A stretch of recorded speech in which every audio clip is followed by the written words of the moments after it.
그 복음 안에서 자유롭지만 그 유대인의 법대로 아실은 서원을 끝내기 위해서 머리를 깎고, 그리고 이제 에베소에서 회당에 들어가서 유대인들하고 변론하면서 복음을 증거했더니 어떤 현상이 일어나느냐, 하나님 이렇게 했더니, 지금까지는 회당에 들어가서 그렇게 하면은 맨날 핍박당하고 고소당하고 이랬는데 20절 보면 여러 사람이 더 오래 있기를 청하되 뜻밖의 결과가 나왔어요. 굉장히 환영을 받아요. 호의적인 태도. 그랬으면 더 머무르면 얼마나 좋아요? 근데 허락하지 아니하더라. 20절. 허락하지 않고 21절 작별하에 이르되 만일 하나님의 뜻이면 너에게 돌아오리라 하고 배를 타고 에베소를 떠나 가이사라에 상륙하여 올라가 교회의 안부를 물은 후에 안디옥으로 내려가서 얼마 있다가 떠나 갈라디아와 부르기아 땅을 차례로 다니며 모든 제자를 굳건하게 하니라. 아멘. 하여튼 바울은 쉬지 않고, 좀 쉬어도 될 텐데 간만에 사람들이 호의적으로 대하는데 그걸 뒤로 하고 결국 하나님의 뜻이면 또 만나겠지 하고는 떠나가게 돼요. 그러면서 이제 24절에 넘어가면 아볼로를 만나게 되는데, 알렉산드리아에서 난 아볼로라는 유대인이 에베소에 이르니 이 사람은 언변이 좋고 성경에 능통한 자라.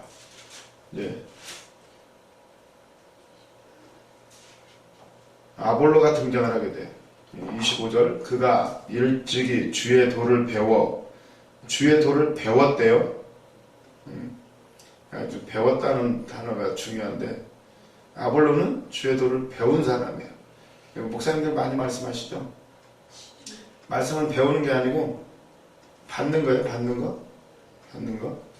아볼로는 아주 성경에 능통하고 언변이 좋고 주의 도를 일찍 배웠어요. 그래도 열심으로 예수에 관한 것을 자세히 바라며 가르치나 요한의 세례만 알따름이라. 아직 요한의 세례만 알았다는 거예요. 그러면서 26절, 그가 회당에서 담대히 말하기를 시작하고는, 이 사람 대단해요. 아볼로 회당에 들어가서 복음을 막 준 거예요. 바울이 하는 것처럼.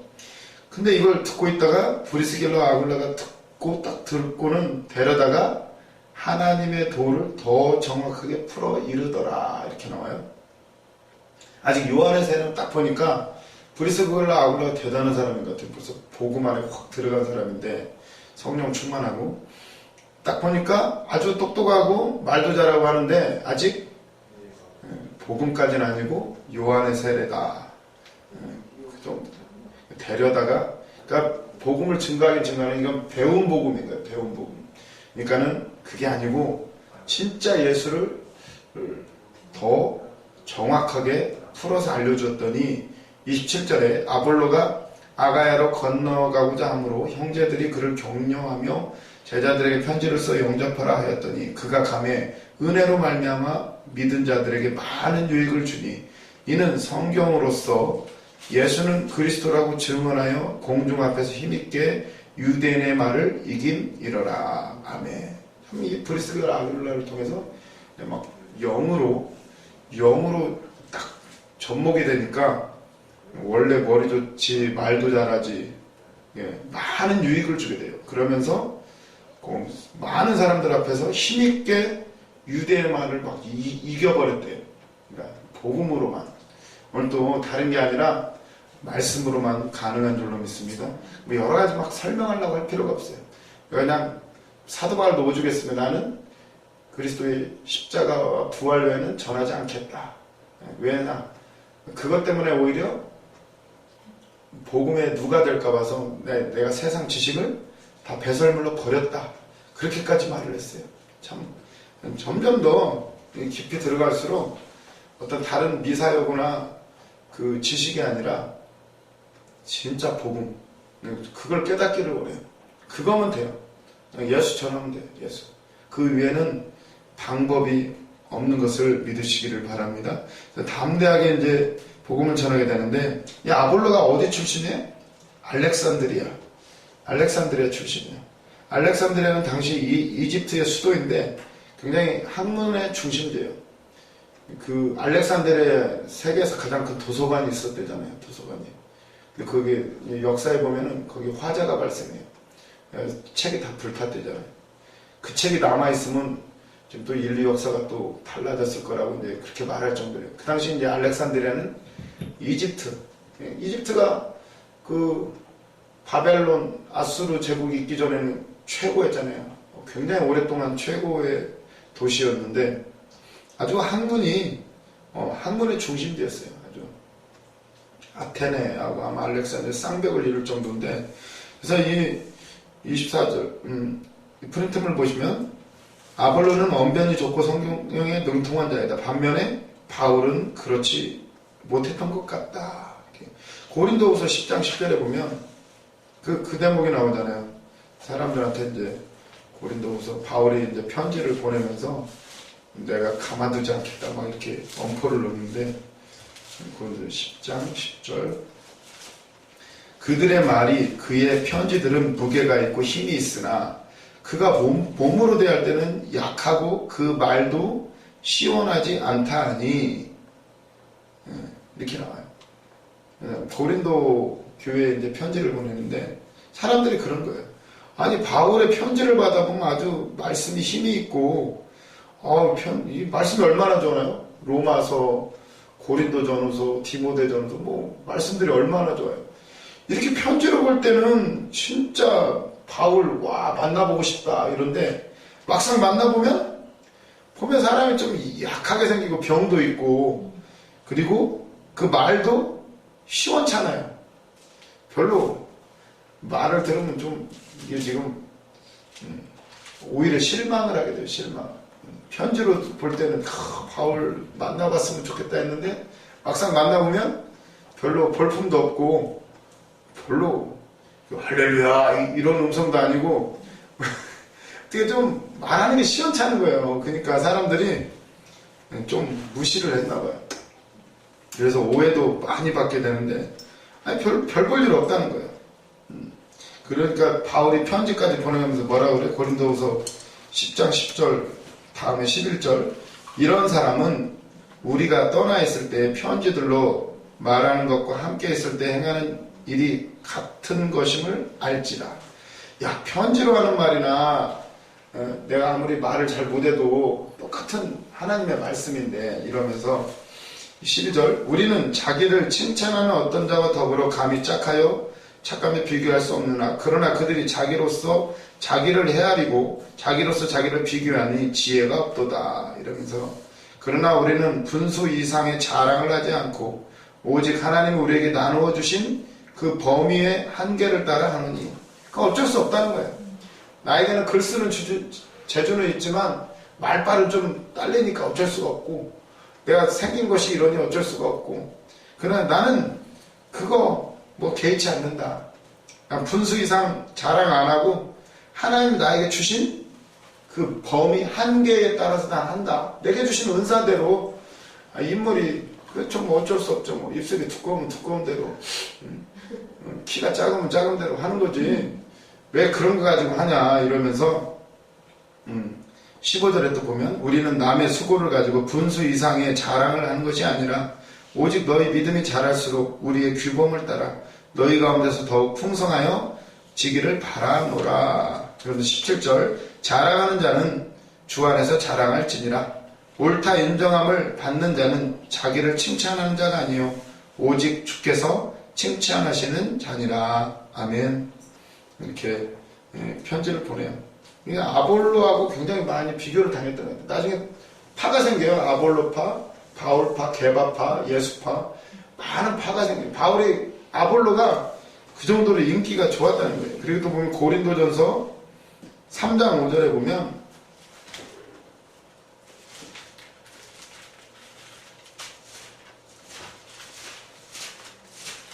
3장 5절 그런즉 아볼로는 무엇이며 바울은 무엇이냐 그들은 주께서 각각 주신 대로 너희로 하여금 믿게 한 사역자들이니라. 나는 심었고 아볼로는 물을 주었으되 오직 하나님께서 자라나게 하셨나니 그런즉 심는 이나 물 주는 이는 아무것도 아니로되 오직 자라게 하시는 이는 하나님 뿐이니라. 심는 이와 물 주는 이가 한 가지이나 각각 자기가 일한 대로 자기의 상을 받으리라. 우리는 하나님의 동역자들이요 너희는 하나님의 밭이요 하나님의 집이니라. 아멘. 그러면서 11절에 터는 곧 예수 그리스도라. 오로지 우리의 그 믿음의 터는 예수지 무슨 아볼로가 뭐고 바울이 뭐냐 이렇게 말씀을 하시는 거예요. 그래서 우리도 이제 때로 주의해야 될 게 무슨 유명한 목사님들 많이 있지만 그게 중요한 게 아니라 진짜 그 안에 결국 모든 터는 예수 그리스도라는 사실. 물 주는 자 있고 심는 자 있고 다 있지만 결국은 모든 것을 자라게 하시는 분은 하나님이시다. 씨를 뿌려도 나게 하시는 분도 하나님이시고 물 아무리 줘도 비 안 오면 끝나잖아요. 비를 내려주시니까 얼마나 감사해. 그 모든 것은 하나님이 하시는 줄로 믿습니다. 우리가 믿게 되는 것도 참 믿게 되는 거 보면 신기해요. 제가 맨날 말씀드리지만 우리 집안은 참 우리 아버지가 화투 치는 바람에 그게 나중에 이렇게 믿음의 가정을 이루게 될지 어떻게 알았어요. 그냥 하나님의 역사는 어떻게 설명할 길이 없어요. 내가 어떻게 믿게 됐을까? 하나님이 선택하시네. 나를 사랑하시고 나를 사명자로 삼아주신 것. 그 안에 우리는 감사만 해야 될 줄로 믿습니다. 그래서 보면 아볼로 굉장히 인기도 많고 근데 바울은 그런 거 비교하지 않겠다는 거예요. 오히려 바울이 좀 짜증났을 것 같아요. 자기가 해놓고 아볼로한테 나중에 맡기는데 오히려 아볼로가 인기가 더 좋아. 그러면은 조금 그랬을 법도 한데 보면은 바울은 오히려 그 교회를 아볼로한테 맡겨요. 근데 아볼로가 나중에 안 간다고 그래요. 안 간다. 이게 그런 오해들 때문에 아볼로도 아주 참 현명하게 처신을 하고 그렇게 하게 되는데 그래서 우리도 어떤 일들을 하든지 내 인기 이런 게 문제가 아니라 정말로 주님만 드러내야 될 줄로 믿습니다. 이 아볼로 프리스글라 아울라의 역할도 굉장히 중요하죠. 그래서 보면 여기 넘어가서 보면 계속 이제 요한의 세례 이런 단어가 나오게 되고 이제 19장으로 넘어가시면 이제 에베소에 가서 이제 19장 1절에서 7절에 이제 에베소의 성령 강림 사건, 오순절 사건, 사마리아 사건, 또 그리고 고넬료의 가정에 성령이 강림하고 그리고 또 하나 중요한 이 에베소에 성령이 강림하는 아주 중요한 사건인데 보면은 아볼로가 고린도에 있을 때 보세요. 이제 고린도에 아볼로를 맡겨두고 이제 바울은 윗지방으로 다녀 에베소에 와서 어떤 제자들을 만나. 이제 에베소 지역으로 왔어요. 바울은. 그래서 너희가 믿을 때에 성령을 받았느냐 이르되 아니라 우리는 성령의 계심도 듣지 못하였노라. 3절 바울이 이르되 그러면 너희가 무슨 세례를 받았느냐 대답하되 요한의 세례니라. 4절 바울이 이르되 요한이 회개의 세례를 베풀며 백성에게 말하되 내 뒤에 오시는 이를 믿으라 하였으니 이는 곧 예수라 하거늘 그들이 듣고 주 예수의 이름으로 세례를 받으니 바울이 그들에게 안수함에 성령이 그들에게 임하심으로 방언도 하고 예언도 하니 모두 12사람쯤 되니라. 아멘. 이 에베소 교회에 놀라운 성령 강림의 역사가 있게 돼요. 그래서 물어보죠. 너희가 믿을 때 성령 받아 그랬더니 성령이 뭐예요? 이러는 거예요. 그러니까 야 요한이 뭘 줬냐? 요한의 세례죠. 물 세례죠. 그래 성령 세례라는 게 있어. 불 세례가 있어. 이러면서 이제 딱 안수하니까 성령이 임하면서 방언도 하고 예언도 하고 그러면 모두 12사람쯤 됩니다. 딱 이게 의미가 있죠. 에베소 12사람. 뭐가 생각나죠? 12제자가 생각이 나요. 이제 다 이 숫자도 이렇게 맞추게 되는데 보면은 프린트물 보시면 이 에베소는 아시아에서 가장 중요한 도시로서 활발한 교역과 부로 유명했다. 아주 부자 도시예요. 돈이 많은 도시, 무역 도시. 그리고 또 유명한 것이 뭐가 있냐면 또한 이곳은 고대 세계의 7가지 불가사의 가운데 하나로 꼽히는 아데미 신전으로 유명하다. 아데미 신전. 이것이 또 하나 유명한 게 이곳은 아데미 신전이 있다는 거예요. 아데미 신이 뭐냐면, 아데미 신은 그리스 로마 신화에 나오는 신 중의 신이 뭐죠? 제우스. 그 밑에 아들이 아폴로, 딸이 아데미야, 아데미. 아르테미스. 아르테미스. 영어로는 다이아나예요, 다이아나. 다이아나 팝송도 있잖아요, 팝송. 어떻게 부르는, 뭐, 다이아나 뭐, 또 하는데. 어떻게 보면, 다이아나. 이게, 어떻게 보면 이게 다 의미가 있어요. 그것도.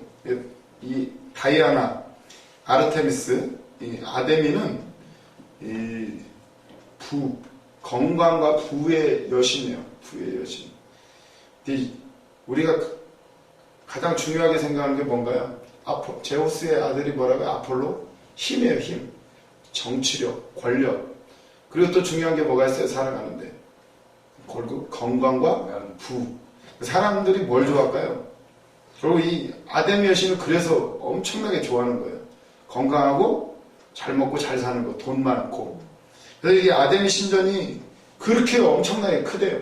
세계 7대 불가사의 중에 하나로 들어갈 정도로, 뭐 불가사의 있잖아요. 뭐 피라밋, 또 뭐 물은 등대, 뭐 여러 가지 있죠. 그 중에 하나로 꼽히는 유명하대요.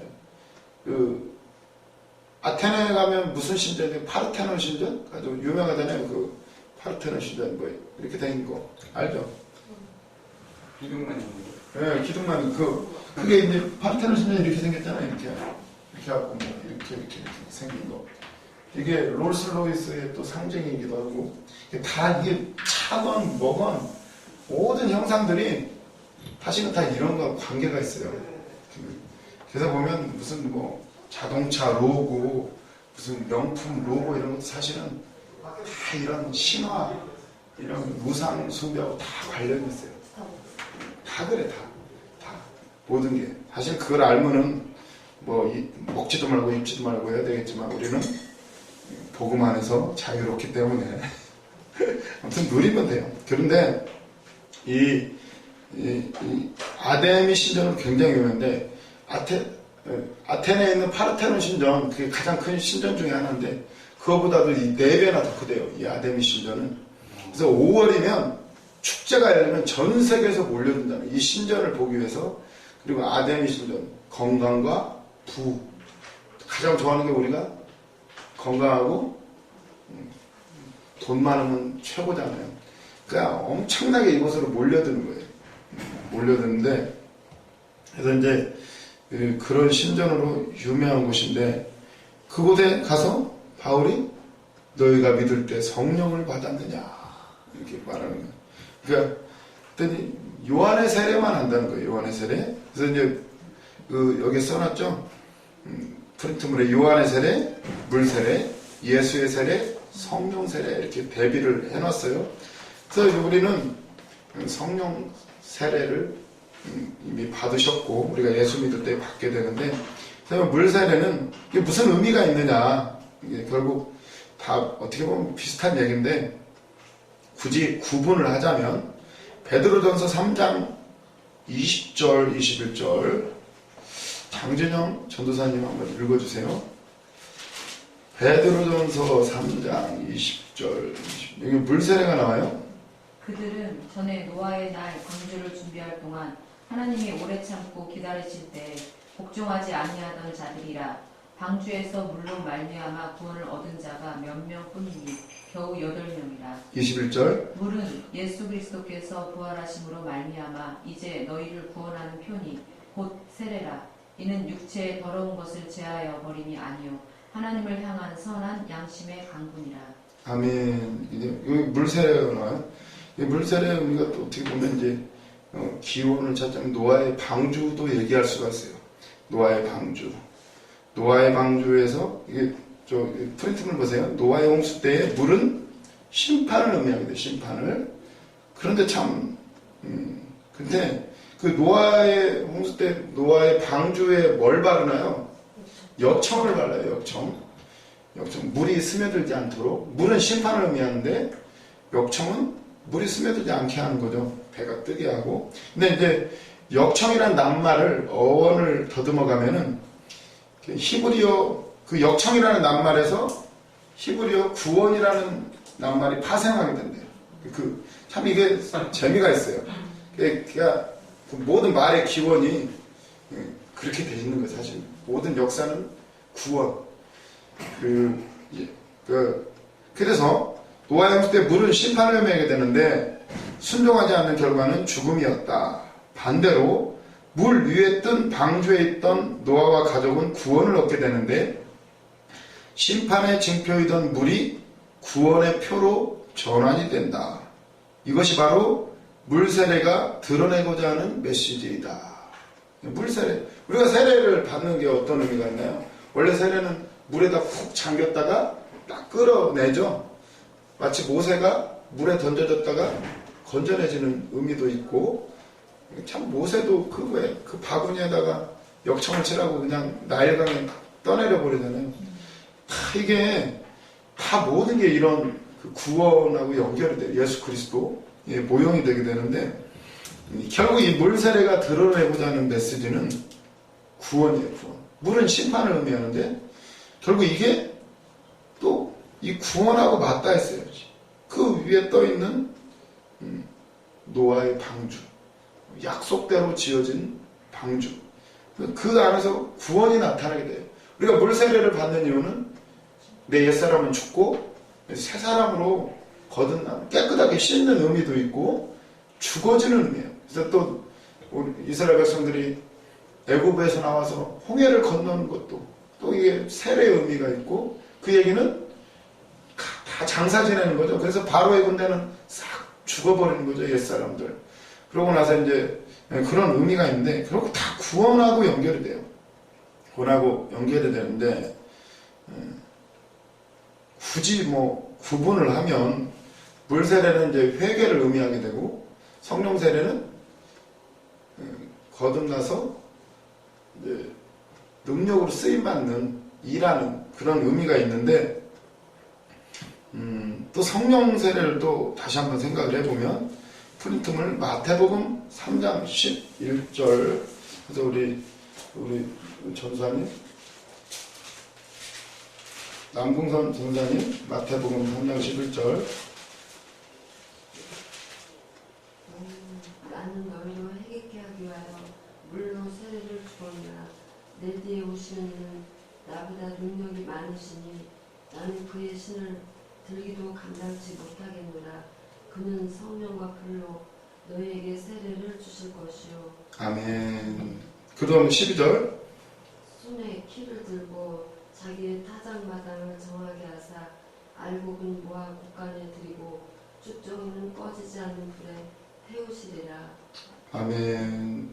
아니, 여기 또 물세례가 나오고, 요 세례 요한, 나는 회개시키기 위해서 물로 세례를 주지만 내 뒤에 오신 이는 더 능력이 많으신데 그에 나는 신발끈 묶기도 나는 그것도 감당 못하실, 그 정도로 능력이 많으신데 그는 뭘로 세례를 주신다? 성령과 불로 주신다. 이렇게 말씀을 해요. 나오죠? 이게 회개하기 위하여 불로 세례를 준다. 굳이 구분을 하자면 그렇다는 거예요. 결국 똑같은 얘기예요. 나는 죽고 예수로 사는 그런 얘기를 하고 있는데, 그 예수님이 오시면 성령 세례를 주시는데 불과 성령으로 세례를 베푸신다. 이렇게 나오는데, 고린도전서 3장 10절에서 13절, 김영자 전도사님, 고린도전서. 내게 주신 하나님의 은혜를 따라 내가 지혜로운 건축자와 같이 털을 닦아두니 다른 이가 그 위에 세우나 그러나 각각 어떻게 그 위에 세울까를 조심할지니라. 이 닦아둔 것 위에 능히 다른 털을 닦아둘 자가 없으니 이 터는 곧 예수 그리스도시다. 만일 누구든지 금이나 은이나 보석이나 나무나 뿔이나 짚으로 이 터 위에 세우면 각 사람의 공적이 나타날 터인데 그날의 공적을 밝히리니 이는 불로 나타내고 그 불이 각 사람의 공적이 어떠한 것을 시험할 것입니다. 14절 15절. 만일 누구든지 그 위에 세운 공적이 그대로 있으면 상을 받고 누구든지 그 공적이 불타면 해를 받으리니 그러나 자신은 구원을 받되 불 가운데서 받은 것 같으니. 아멘. 여기는 이제 터는 오로지 예수 그리스도다. 그 외에 만이나 뭘 세워뒀을 때 불로 태워서 남은 게 있으면 상 받고 남은 게 없으면 뭐 불 가운데서 아주 그냥 간신히 구원 얻는 것 같을 것이다. 예수 안에 더 우리가 구원을 받아요. 우리가 이제 공적을 쌓기 위해서 뭐로든지 하게 되는데 그럼 여기서 나오는 불의 의미는 심판의 의미가 있어요. 심판의 의미.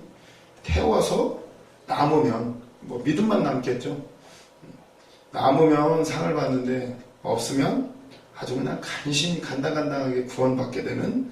보면은 마태복음 3장 11절도 그렇고 고린도전서 여기도 결국 불로 세례를 준다는 말은 심판하고 관련했어요. 아까 물도 그랬지만 불도 태우는 거죠. 태우는 거. 남으면 상이지만 없으면 간신히 구원받는 그런 얘기를 하게 되는데, 근데 왜 구원을 의미하는 성령과 심판의 기능을 갖는 불을 동시에 사용해서 세례를 준다고 했을까요? 예수님이 오시면 그는 불과 성령으로 세례를 주실 것이다 이렇게 얘기했어요. 불은 심판을 의미하고 성령은 구원을 의미하게 되는데 왜 같이 묶어놨을까? 그래서 보면은 프리트문을 보시면 그것은 성령으로 예수 그리스도를 알게 하고 구원을 주신 성령이 심판의 날까지 함께해서 홀로 그 싸움을 하게 두지 않겠다는 약속이다. 예수님이 오시면 우리가 불과 성령으로 세례를 주시는데 오순절날 성령 받고 어떻게 되나요? 그분이 내 안에 들어오셔서 끝까지 나와 함께 하시고 우리 홀로 가는 게 아니라 이제는 주님이 내주하시고 주님이 나와 함께 하셔서 불로 심판하실 그때까지 끝까지 함께 하신다는 약속으로. 그러니까 성령 세례, 물로 세례 내가 죽고 그것도 있지만 그 위에 성령 세례는 나와 영원히 함께 하시면서 끝까지 나를 이끌고 하시는, 일을 하게 하시는 그런 성령이라는 사실이에요. 그래서 보면 성령의 속성 중에 하나가 에베소서 5장 18절을 보시면 우리가 너무나 잘 아시는 말씀이에요. 술 취하지 말라 이는 방탕한 것이니 오직 너희는 성령의 충만함을 받으라 이렇게 나오는데 갑자기 술하고 성령하고 이렇게 같이 묶어놨어요. 술 취하지 말라 이러면서. 왜 술 취하지 말라고 그랬나요? 술에 취하면 안 되는 것이 왜 그래요? 술에 취하면 내 정신이 아니고 처음에는 내가 술을 마시지만 나중에 술이 나를 마신다고 그러잖아요. 이게 내 몸이 아니고 내 생각이 아니라 술에 지배를 받게 돼요. 그래서 술 취하지 말라고. 술의 기능 중에 하나가 지배한다는 거예요. 옛날에 우화 같은 거 보면은 악마가 술에다가 피를 짜서 했잖아요. 개, 원숭이, 또 뭐 있더라? 그거를 짜서 개, 원숭이 피를 짜가지고 그 술에다가 탔대잖아요. 그래서 술을 마시게 되면 처음에는 양처럼 순했다가 더 지나면 원숭이처럼 우스꽝스러운 행동을 하게 되고 더 지나면 개처럼 된다. 그렇다는 이제 또 저 우화가 있어요. 우화가 있는데 아무튼 중요한 것은 술이 인간을 지배해버린다는 거예요. 우리는 성령의 지배를 받고 하나님의 말씀의 지배를 받아야 되는데 그래서 이 에베소서 5장 18절에 술 취하지 말라. 이는 방탕한 것이니 방탕의 뜻은 허비한다는 거예요. 낭비하다. 이거 우리의 삶이 어떤 삶인데 예수 그리스도를 구원받은 삶인데 술에 취해버리면 술에 지배를 받으면 삶을 낭비하게 된다는 거예요. 그래서 너희는 성령의 충만함을 받으라. 성령의 지배를 받아라. 내 생각, 세상의 생각 이런 게 지배받는 게 아니라 성령의 지배를 받아라. 그러면 성령의 지배를 받으면 어떻게 되나요? 그리고 충만하면 순종, 복종으로 이어지는 거예요. 지배받으면 말씀에 끌려서 말씀대로 살아가는 삶. 이거 얼마나 가장 복된 삶이에요. 그래서 이제 물세례, 성령 세례 다 이게 연결이 돼요. 성령 충만, 성령 세례, 물 세례. 나는 죽고 예수 그리스도로 사는 성령에 이끌려가는 삶, 지배받는 삶, 말씀에 지배받는 삶. 그 의미로 우리가 물 세례도 받고 또 성령 세례도 받으면 성령 받으면 어떻게 돼요? 방언도 하고 예언도 하고 통변도 하고. 그거 왜 안 해요 그걸? 이거 왜 하는 거예요? 방언을 왜 주실까요? 물론 기도할 때 방언을 주신 이유는 다른 사람이 들으면 민망한 얘기들을 할 때 또 쓰는 거지만 중요한 거는 이 혀도 내 것이 아니라는 거예요. 내 마음대로 혀가 내 마음대로 쓰지만 사실은 이 방언 성령 받으면 갑자기 혀가 막 확 말리면서 막 멋대로 움직이잖아요. 그러면서